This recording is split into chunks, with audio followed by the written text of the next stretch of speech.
Ministrada nessa manhã se intitula Árvores de Natal. Vamos orar. Pai amado, Deus bendito, havemos de compartilhar da Tua Palavra. Pedimos, Deus, continua a falar conosco. Muito obrigado, Pai, pela apresentação das crianças, onde há o perfeito louvor. Muito obrigado, Senhor, por tudo que nós temos feito no culto de hoje, mas de maneira especial pedimos, ministra a Tua Palavra sobre as nossas vidas, que possamos refletir, possamos não apenas refletir, mas assimilar, e não apenas assimilar, mas praticar a Tua Palavra. E o que nós pedimos, nós fazemos agradecidos em nome de Jesus. Amém e amém. O título então desta manhã se denomina Árvore de Natal. Eu convido a que você então abra sua Bíblia no primeiro livro da Palavra de Deus, Gênesis capítulo 1, versículo, e eu gostaria de ler o versículo de número 11 até o versículo número 13. Gênesis 1, de 11 a 13. E Deus disse que a terra produza relva, ervas que deem semente e árvores que deem fruto segundo a sua espécie, cuja semente esteja no fruto sobre a terra. E assim aconteceu. E a terra produziu relva, ervas que davam semente segundo a sua espécie, e árvores que davam fruto, cuja semente estava nele, conforme a sua espécie. E Deus viu que isso era bom, e houve tarde e manhã o terceiro dia. Eu quero falar sobre árvores de Natal nessa manhã. Nós temos algumas árvores ali no fundo do templo, nós temos um momento muito especial, onde nós vemos muitas árvores de Natal em vários locais do mundo, mas eu quero falar um pouco sobre como surgiu isso. Vou pedir que coloque a nossa próxima tela, e você pode perceber que temos aí uma imagem de Lutero com a sua família, junto a outro reformador chamado Felipe Melanchthon, ali na sua casa, celebrando a árvore de Natal. Como é que isso surgiu? Bom, no período de cristianização da Europa, houve um monge chamado Bonifácio, e ali ele começou então a tentar militar contra o paganismo generalizado, e muitos dos teutônicos, eles cultuavam uma certa árvore que era o pinheiro de Natal, e ele então derrubou uma árvore para mostrar que aquele pinheiro não era uma divindade, não era um deus, e não podia fazer nada, mas eles continuaram cultuando ali. Então qual foi a estratégia de Bonifácio?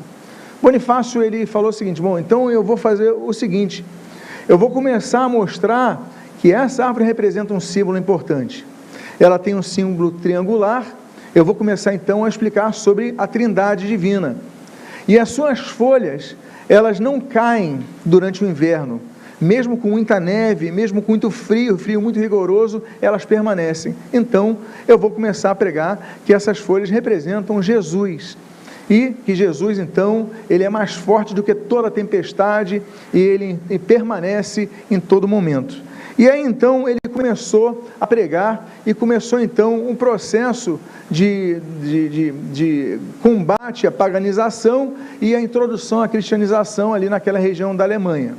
Bom, se passou um tempo, e aí Lutero então, vendo, já tendo a Alemanha sido cristianizada, e aí passando pela reforma protestante, Lutero viu aquela árvore, e olhando aquela árvore no sereno, no ar livre, ali junto com aquelas estrelas do céu, ele falou: vou levar uma árvore dessa para casa, em vez das estrelas, vamos colocar umas velas para simbolizarem a luz que eu estou vendo aqui. E começou, como ele tinha muita influência, começou a influenciar outros, e ali então, através desse movimento reformado ali na região de Wittenberg, então começaram a colocar árvores de Natal nas suas casas, e começou a ser uma tradição que da Alemanha se espalha para todo o mundo. E aí então, 1530, essa é uma pintura posterior, mas que demonstra um pouco então o apreço que começou a haver no meio da cristandade de colocar árvores de Natal, representando exatamente isso, a presença de Deus, através do seu símbolo triangular, na Trindade Divina, e as suas folhas que nunca terminam, colocando iluminação, mostrando que Jesus é a luz do mundo. Agora eu quero falar sobre árvores de Natal mencionadas na Bíblia. E você pergunta: mas tem alguma coisa errada? Porque eu já li a Bíblia, e eu nunca li sobre árvores de Natal na Bíblia. Mas eu quero começar a extrair de vocês sobre algumas das árvores na Bíblia que nós podemos aplicar como se fossem árvores de Natal. E a primeira delas é a árvore que inicia o Natal. Existe uma árvore na Bíblia que inicia o Natal. Evangelho de Lucas, no capítulo de número 2, nós lemos os versículos 4 a 7, o seguinte: José também saiu da Galileia, da cidade de Nazaré, e foi para a Judeia, até a cidade de Davi, chamada Belém, por ele ser da casa e família de Davi, a fim de alistar-se com Maria, sua esposa, que estava grávida. E aconteceu que, estando eles ali, chegou o tempo de ela ter a criança. Então Maria deu à luz o seu filho primogênito, enfaixou o menino e o deixou numa manjedoura, porque não havia lugar para eles na hospedaria. Deitou a criança numa manjedoura. A manjedoura era feita de madeira. A madeira vem da árvore. A primeira árvore de Natal, do Natal de Jesus Cristo, porque nós celebramos a Jesus Cristo no Natal, celebramos todos os dias, mas às vezes o Natal perde o seu conceito porque remetemos ao Papai Noel, remetemos aos presentes, remetemos até às famílias unidas, mas esquecemos da presença de Jesus. Então Jesus é o símbolo único do Natal, é o símbolo exclusivo do Natal, é o símbolo central do Natal, é o motivo do Natal. E Jesus, quando tem o seu Natal, o seu natalício, o seu nascimento, Jesus é colocado numa peça de madeira, numa peça que é oriunda de uma árvore, que é uma manjedoura. A manjedoura, meus amados irmãos, não era um local para um bebê. A manjedoura é um local para comida. Por isso que tem o nome manjedoura, vem de mangiare, comer, comida, mangiare, né? Então você vai se alimentar. Era o local de alimento de animais. O que é manjedoura? É um berço? Não, não é um berço. A manjedoura é onde se colocava capim, é onde se colocava outros tipos de alimento ali para os animais, para os bois comerem, para os cavalos comerem, para os cordeiros, os carneiros comerem. E como José tinha habilidades, tinha técnica, né, de mexer com materiais, especialmente madeira, então ele adaptou, creio que com a habilidade dele, ele não cita, mas creio que ele fez uma adaptação para aquilo virar um berço.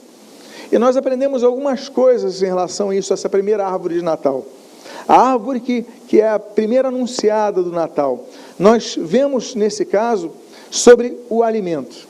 Amados irmãos, a Bíblia diz, em Êxodo capítulo 16, que Israel estava cruzando o deserto.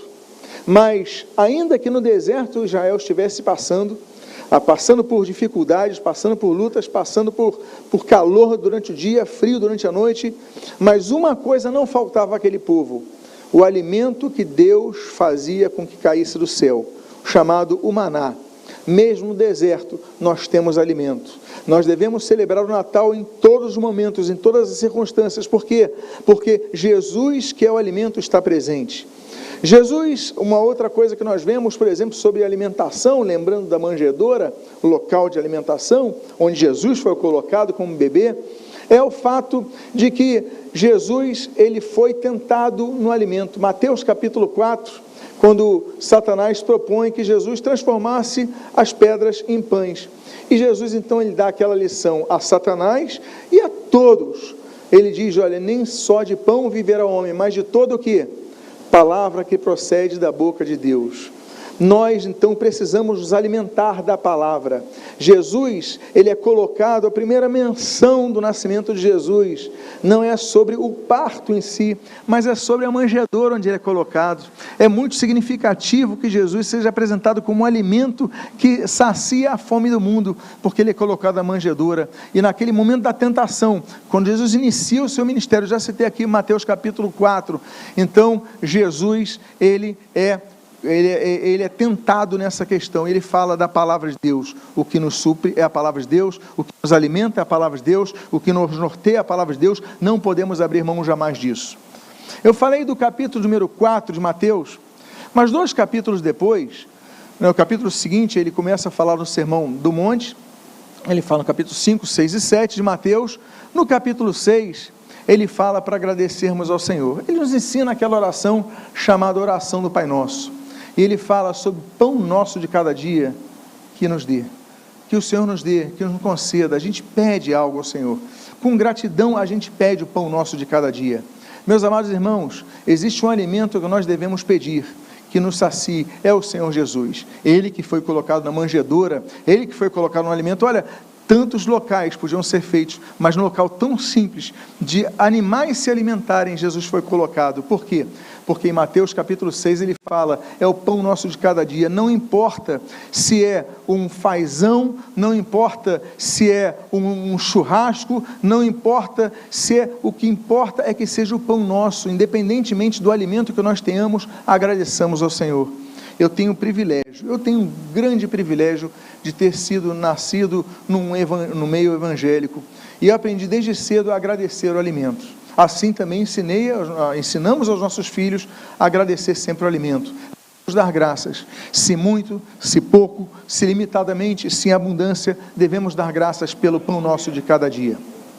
O Senhor Jesus, Ele se apresenta uma vez, falando em João capítulo 4, por exemplo, qual é o alimento que Jesus mais gosta. Se eu perguntasse a você qual é o alimento que Jesus mais gosta, o próprio Senhor Jesus responde. Ele fala que o meu alimento é fazer a vontade de meu Pai. Olha só que coisa bonita em João capítulo 4. Jesus falando sobre o alimento, é fazer a vontade de meu Pai. Ou seja, Jesus veio para cumprir a sua missão. A missão dele é nos representar, é nos substituir naquela cruz, é dar a sua vida em favor de nós, em nosso lugar. Então, essa primeira árvore de Natal representa tudo isso, todo esse alimento. Tanto é que em João capítulo número 6, 2 capítulos depois, João 4, que eu citei aqui, Jesus ele fala o seguinte, eu sou o pão da vida. Se alguém come pão, ele tem a sua fome saciada. Estão muitas pessoas procurando em muitos lugares. Volto a dizer a minha experiência nessas duas ocasiões que eu passei por períodos em praia, durante o ano novo. Pessoas estão buscando felicidade, pessoas estão buscando saber o seu futuro, fazendo filas para a leitura de mão, pessoas estão buscando proteção, enviando tantas coisas aos mares, pedindo proteção. Meus amados, tudo nós temos em Jesus. Jesus é tudo que nós temos. Jesus é tudo para nós. Só o Senhor Jesus tem as palavras da vida eterna. Só Jesus pode transformar a nossa vida. Só Jesus morreu em nosso lugar. O Senhor Jesus é o nosso advogado perante o Pai, como diz 1 João capítulo 2, versículo 1. Então o Senhor Jesus é tudo que nós precisamos. Ele é o nosso alimento. Eu falei então aqui da primeira árvore de Natal, que é aquela árvore que é cortada para fazer uma manjedoura.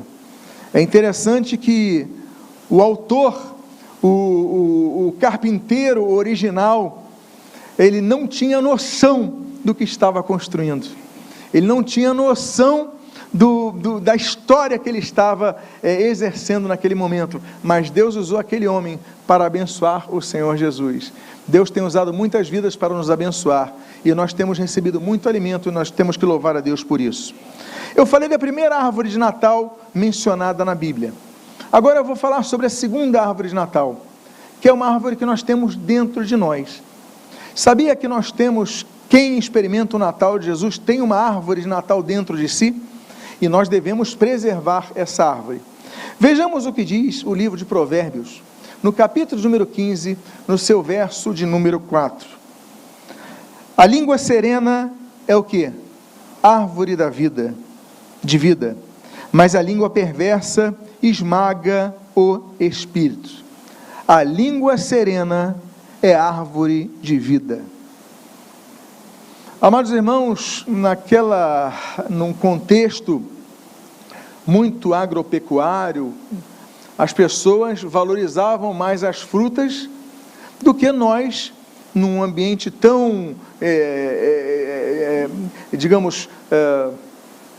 cidades, nós estamos na cidade, nós estamos nos grandes centros, nós não comemos fruta, tomamos suco não é verdade? E muitas vezes tantas outras coisas, mas se valorizava muito mais a fruta, a árvore de vida, a árvore que dá fruto, a árvore que alimenta, a árvore que dá sombra, a árvore que as folhas eram extraídas e são extraídos medicações. Nós temos uma árvore venenosa que é a nossa língua, e a Bíblia fala que a língua serena é a árvore de vida.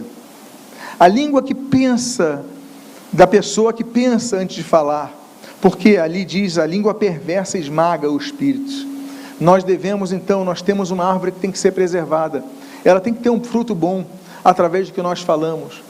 E a minha pergunta é, como nós devemos dominar a língua? A Bíblia fala em próprio Provérbios, só que no capítulo 17, a Bíblia diz que nós devemos ter o momento certo para falar as coisas, não podemos falar no momento errado.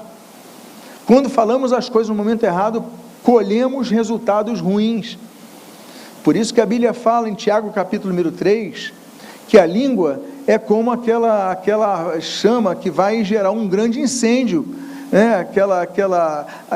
vai destruir coisas que se constroem através da língua. Uma das invenções mais recentes dos e-mails é que antigamente você enviava e-mail, já foi, aí você se arrependia, já era. Agora você tem uns segundos que você pode voltar, aí eu vou escrever de novo. Quantas vezes nós já perdemos amizades por causa da língua? Eu falo da maneira da expressão escrita aqui, do que nós falamos, do que nós escrevemos. Nós perdemos amizades, nós destruímos relacionamentos por causa dessas questões.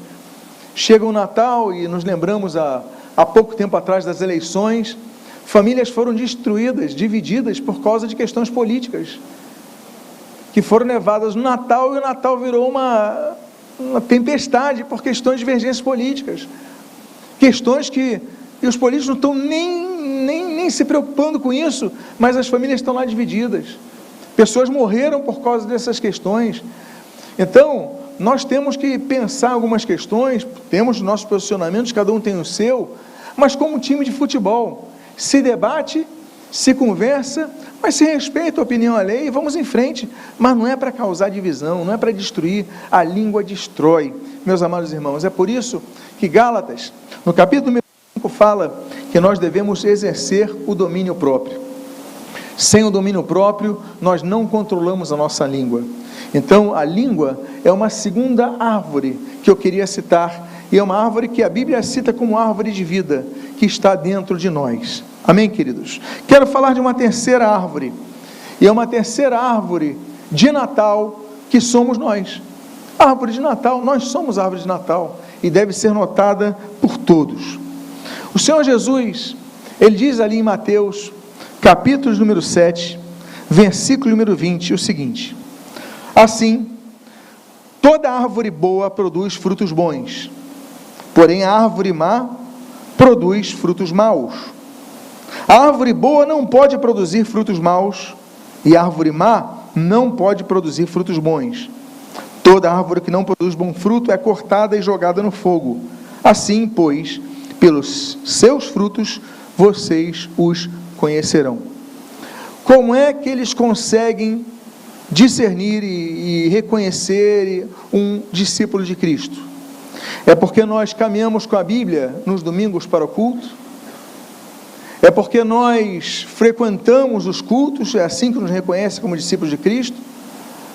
Ou é pelos frutos que nós apresentamos em nossa vida?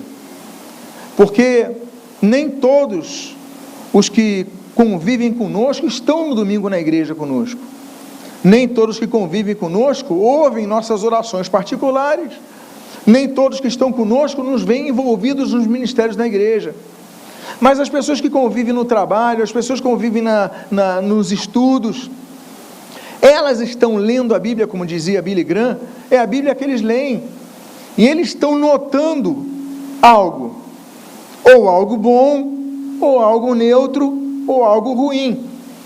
Nós devemos ser pessoas que demonstrem frutos bons. Meus amados irmãos, há frutos que não têm gosto nenhum. Alguém aqui já comeu algum fruto que não tinha gosto nenhum? Tem fruto que não tem gosto nenhum, você sente um gosto, mas não faz diferença nenhuma, não achou gostoso, também não achou ruim, indiferente. Tem frutos que você até fecha a cara, ai que horrível esse fruto, sabor. E tem frutos que você se delicia. Assim é a nossa vida. Jesus nos chama de árvores, ou boas ou más. A árvore boa produz bons frutos. Quem experimenta o Natal de Jesus deve ser uma árvore boa, deve ser uma árvore de Natal, onde Jesus nasceu. Por isso que nós somos árvores de Natal. As pessoas, esse brilho que geralmente compõe, e as pessoas colocam muitas vezes aquela bola iluminada, né, para ter uma forma de brilho, uma forma de reflexo, ou seja, a luz que tem naquelas árvores de Natal deve refletir o que Jesus falou: vós sois a luz do mundo. Jesus referindo como reflexos dele que é a luz do mundo. Então, meus amados irmãos, nós devemos refletir a luz de Cristo. Os nossos frutos têm que ser, João capítulo 3, dignos, Mateus capítulo 3, dignos. Chegaram para se batizar para João Batista, e João Batista, ele falou: não vai ser assim. Ele fala assim: produzam, pois, frutos dignos do arrependimento. Ou seja, demonstrem terem frutos dignos do arrependimento. Então nós devemos ser pessoas que sejam árvores de Natal, pessoas que brilhem a luz de Cristo, pessoas que produzam frutos bons, para que todos que nos cercam digam: olha, vale a pena andar com essa pessoa. Será que as pessoas que estão ao seu redor dizem isso de você? Será que as pessoas que estão ao meu redor dizem isso de mim? Vale a pena andar com aquela pessoa porque ela tem algo bom a apresentar? Ou as pessoas te evitam porque os seus frutos são ruins? Você fala demais, você, enfim, não age como um bom testemunho. Então, nossos frutos têm que ser bons, como árvores de Natal que nós somos.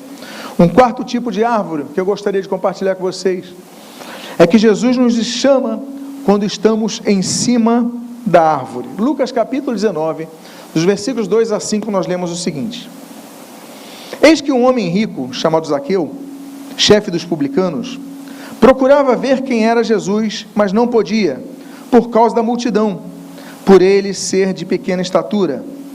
Então, correndo adiante, subiu no sicômoro, a fim de ver Jesus, porque ele havia de passar por ali.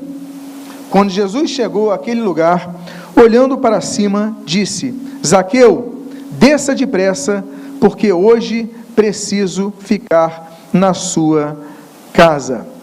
Zaqueu era uma pessoa que não tinha uma estatura normal, era uma pessoa de baixa estatura. Por causa disso não conseguia ver Jesus. Jesus estava passando por Jericó, ele não teria mais essa oportunidade de ver Jesus naquela cidade. Então o que ele faz? Bom, qual é a alternativa que eu tenho? Tem uma árvore ali, eu vou subir naquela árvore. E ele vai, caminha para aquela árvore e sobe naquela árvore. E quando Jesus sobe naquela árvore, e quando Zaqueu sobe naquela árvore, Jesus olha para ele e Jesus fala: Zaqueu, desce depressa que eu vou para a tua casa. Nós aprendemos sobre o valor da iniciativa. Êxodo capítulo 2, nós vemos a iniciativa de Miriam, ao se apresentar para oferecer ajuda na criação de Moisés. Olha que coisa linda, a iniciativa de Miriam fez com que aquele menino fosse criado na sua própria família, mesmo dentro do palácio, dentro dos princípios e os padrões do monoteísmo, de uma cultura politeísta que havia ali. Nós temos a iniciativa de Esther, quando há uma ordem contra o seu povo para eliminação, genocídio. Nós temos a iniciativa daqueles 4 amigos, ali em Marcos capítulo número 2, em Cafarnaum, quando os 4 amigos do paralítico, eles não conseguem levar o paralítico para ver Jesus, mas eles falam: mas tem um teto, vamos subir ao teto. Sobem com aquele paralítico ao teto. Eles têm iniciativa, eles têm esforço, têm trabalho, têm criatividade. Eles fazem um buraco, descem o paralítico e Jesus cura o paralítico pela iniciativa deles. Zaqueu então tem a iniciativa de subir naquela árvore para ver Jesus, e ele vê Jesus, e Jesus o vê, e Jesus tem comunhão com ele. Meus amados irmãos, nós devemos ter iniciativa para muitas coisas. Muitas vezes nós estamos aguardando que coisas aconteçam, e nós não temos iniciativa em buscar aquelas coisas.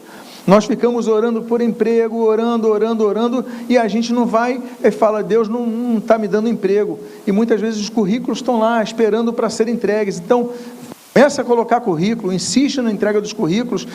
Por quê? Porque você precisa ter iniciativa. Aí a pessoa tem uma entrevista de trabalho, aí vai com barba por fazer, vai com chinelo de dedo, de bermuda para uma entrevista de trabalho.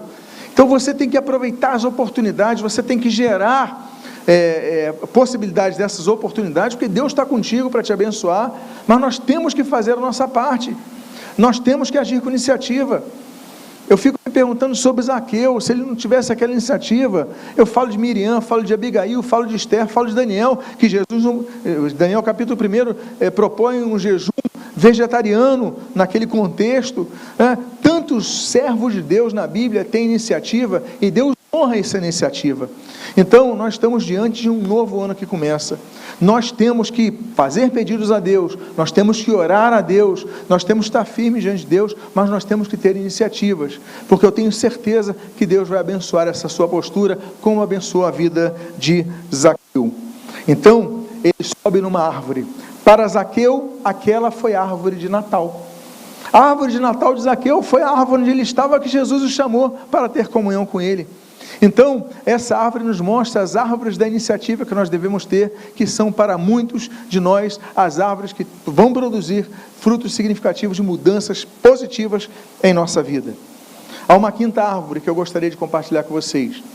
Eu falei com vocês na árvore anterior que Jesus, ele olha para cima na árvore, mas ele também, essa quinta árvore de Natal, Jesus olha quando estamos debaixo da árvore.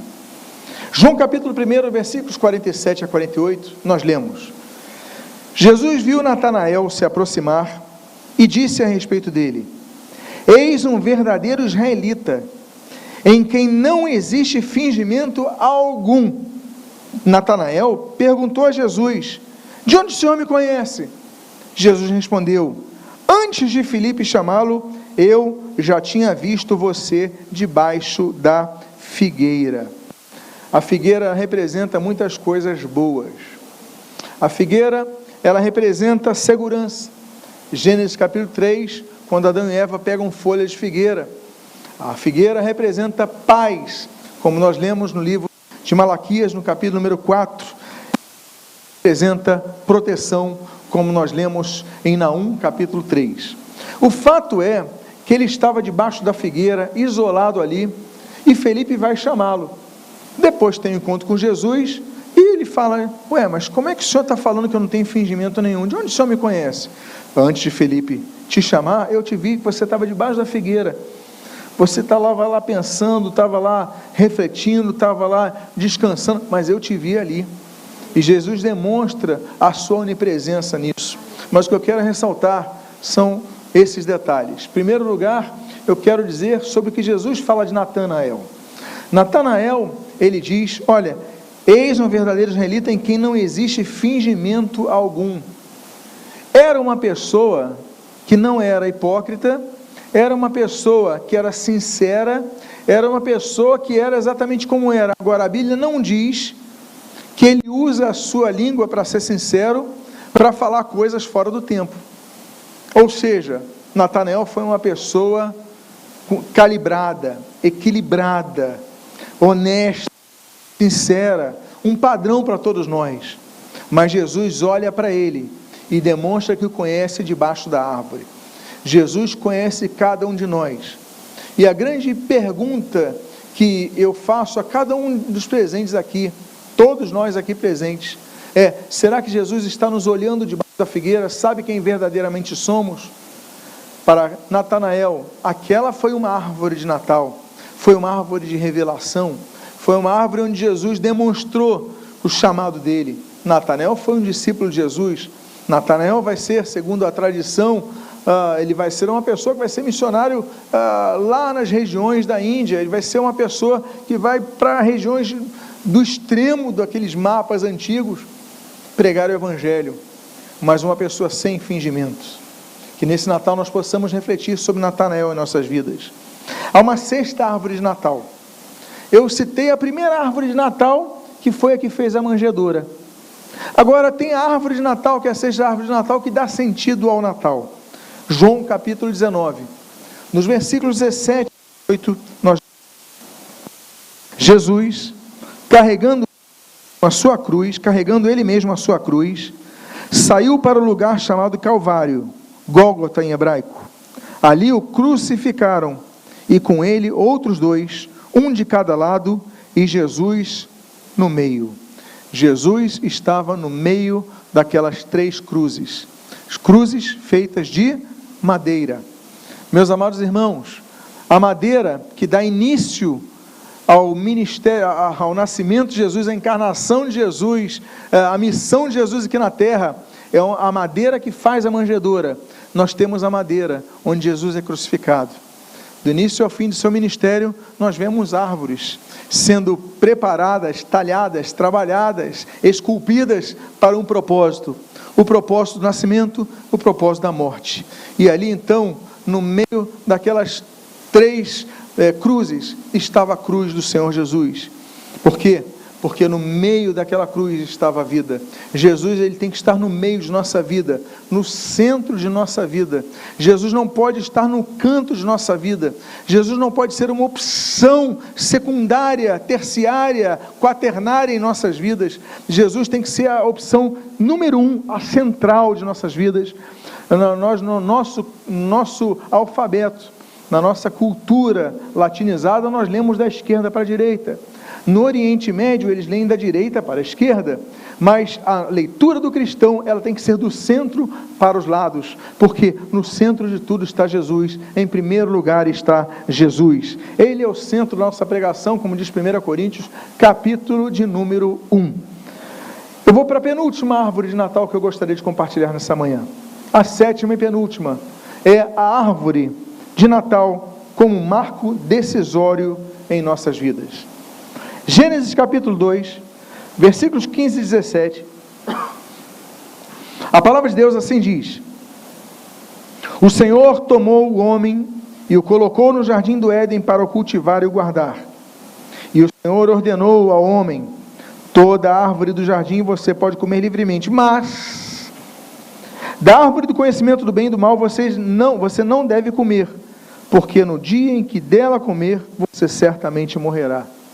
A morte espiritual chegou naquele momento, quando a humanidade decide desobedecer a Deus. A árvore de Natal, ela exige uma postura nossa. Quando eu falo então das tradições da árvore de Natal, onde árvores de Natal enfeitam cidades, praças, casas, a grande questão é que há muitas casas com as mais belas árvores de Natal que possam existir. Pessoas podem comprar árvores de Natal que valem a milhares e milhares e milhares de reais. Podem enfeitar ela com brilhos de ouro, mas mesmo assim, não tendo Jesus na sua casa. Por quê? Porque não tomaram decisão em seguir Jesus. Nós vemos que nós devemos tomar decisões. Êxodo capítulo 32, Moisés fala: quem é de Deus? Venha para aqui, me siga. Mas quem é de Deus? Tem que ter essa postura. Josué capítulo 24, o sucessor de Moisés, ele fala: olha, vocês têm que decidir, eu e minha casa serviremos ao Senhor. 1 Reis capítulo número 18, o profeta Elias, ele fala: até quando cocheareis entre dois pensamentos? Se a Baal serviu, se a Deus serviu, mas vocês têm que decidir quem vocês vão servir. E eu fico imaginando Elias nas casas onde há árvores de Natal, perguntando: olha, ok, isso é um símbolo de Jesus, mas onde está Jesus nessa casa? Decidam, vão ter árvore de Natal ou não vão ter árvore de Natal? Para ter árvore de Natal tem que ter Jesus na vida, tem que representar a árvore que tem a vida. Então nós temos que decidir se nós teremos apenas um enfeite bonito em nossas casas, ou se nós teremos verdadeiramente a presença de Jesus em nossas casas. E por isso, eu caminho para a última árvore de Natal, e eu coloco aqui que é a árvore para os que experimentam o verdadeiro Natal. A Bíblia diz em Apocalipse 2:7, depois eu leio Apocalipse 22, versículos 1 e 2. Capítulo 2:7 diz: quem tem ouvidos, ouça o que o Espírito diz às igrejas. Ao vencedor darei o direito de se alimentar da árvore da vida, que se encontra no paraíso de Deus. Eu vou repetir: ao vencedor. Eu vou repetir mais uma vez: ao vencedor darei o direito de se alimentar da árvore da vida que se encontra no paraíso de Deus. Isso no capítulo 22 de Apocalipse. No último capítulo da Bíblia, que é o capítulo 22 de Apocalipse, então eu li o capítulo 2, agora eu vou para o 22, nos 2 primeiros versos. Então o anjo me mostrou o rio da água da vida, brilhante como cristal, que sai do trono de Deus e do Cordeiro. No meio da praça da cidade, de um lado e de outro lado do rio, está a árvore da vida, que produz 12 frutos, dando seu fruto de mês em mês, e as folhas da árvore são para a cura dos povos. Meus amados, ao vencedor dar-lhe-ei o direito de comerem, de se alimentarem da árvore da vida. E essa árvore da vida é que traz cura aos povos. Eu termino essa minha mensagem, essa reflexão sobre as árvores de Natal, mencionando a última árvore de Natal citada na Bíblia. A primeira árvore de Natal nós citamos no início da mensagem, Gênesis capítulo 1. A última nós citamos no último capítulo da Bíblia, Apocalipse capítulo 22. A Bíblia começa com uma árvore, a Bíblia termina com uma árvore, e no meio dela está a cruz do Senhor Jesus feita de árvore. Jesus é aquele que pode fazer a diferença entre uma árvore e outra. Jesus, ele pode fazer a diferença entre árvore, que é apenas um objeto de decoração, mas aquele que reflete o que nós verdadeiramente somos. E quando a Bíblia diz então em Apocalipse 22, volta a dizer, no último capítulo da Bíblia, que a árvore que traz cura aos povos, eu faço a pergunta que Jesus faz a um paralítico que já estava paralítico há 38 anos. João capítulo 5, e Jesus se vira para ele e fala: queres ser curado? Eu convido a você a ficar de pé nesse momento. Eu quero fazer uma oração com você nessa manhã. Eu quero fazer essa oração incentivando você a fechar os seus olhos agora. Enquanto você fecha os seus olhos, eu quero fazer uma pergunta: queres ser curado? Queres experimentar o verdadeiro Natal em sua vida? Queres refletir a verdadeira árvore de Natal que aponta a Jesus Cristo? Então eu quero fazer uma pergunta aqui. Alguém aqui nesta manhã gostaria de entregar a sua vida exclusivamente a Jesus Cristo para o servir e o seguir? Alguém aqui nesta manhã? Se houver, levante sua mão agora, que nós queremos orar por sua vida. Alguém aqui nesta manhã? Eu quero fazer uma segunda pergunta agora. A você que tem até tido árvore de Natal, gosta de ver árvore de Natal, mas nunca viu sentido nisso na sua vida. Você simplesmente passou o tempo, você ficou amargurado, você perdeu a sua fé, mas você quer voltar, quer renovar a sua fé nessa manhã. Se você é uma das pessoas que quer falar, não, eu vou ser essa árvore de Natal que vai reluzir a luz de Cristo, então eu quero convidar a você a colocar a mão no seu coração, que eu quero fazer uma oração por sua vida. Pai amado, Deus bendito, há várias pessoas aqui neste templo, nesse espaço, com as suas mãos em seus corações, e eu creio que há muitas pela internet que estão fazendo o mesmo. Eu peço em nome de Jesus, que o Senhor e Salvador de nossas almas, aquele que iniciou a sua jornada, a sua peregrinação terrena, numa manjedoura feita de madeira de uma árvore, e a sua trajetória ministerial, ela encontra, Senhor, antes de sua ressurreição, na morte salvadora e vicária de Jesus Cristo por nossas vidas, numa cruz feita de madeira, que nós possamos refletir isso em nossas vidas, e possas renovar a cada um aqui dos presentes. Abençoa suas vidas, renova-as, e que em nome de Jesus esse Natal seja diferente para cada uma delas, que eles reflitam Jesus, que eles reflitam a verdadeira árvore de Natal, e sejam uma árvore de Natal que produzam bons frutos. O que nós pedimos, as tuas bênçãos sobre nós, nós fazemos agradecidos em nome de Jesus. Amém e amém. Que Deus abençoe sua vida rica e abundantemente em nome de Jesus. E diga à pessoa que está do seu lado agora que você tenha um maravilhoso Natal, o melhor Natal de suas vidas em nome de Jesus. Meus amados irmãos, nós temos um ministério de oração aqui, eu sei que já estão apostos, mas nós temos, agora vamos mais uma vez repetir a apresentação das crianças. O que vocês acham disso? Então, ainda que agradecido aos irmãos, nós vamos então tomar o assento mais um pouquinho e vamos ouvir novamente a apresentação das crianças. Que Deus abençoe. E após a apresentação das crianças, então nós encerraremos a bênção apostólica. Que Deus abençoe em nome de Jesus.